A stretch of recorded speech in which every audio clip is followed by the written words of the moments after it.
The flower is still there, so let's take one more opportunity to pat the hibiscus flower for relaxation and self-care.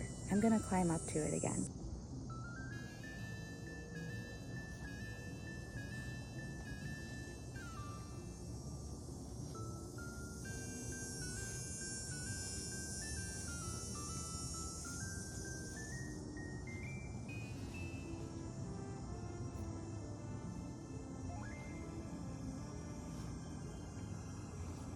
You can see it's looking a little wilted today, so I don't think it will make it past today.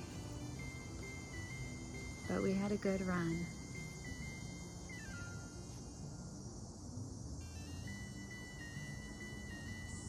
See you next year.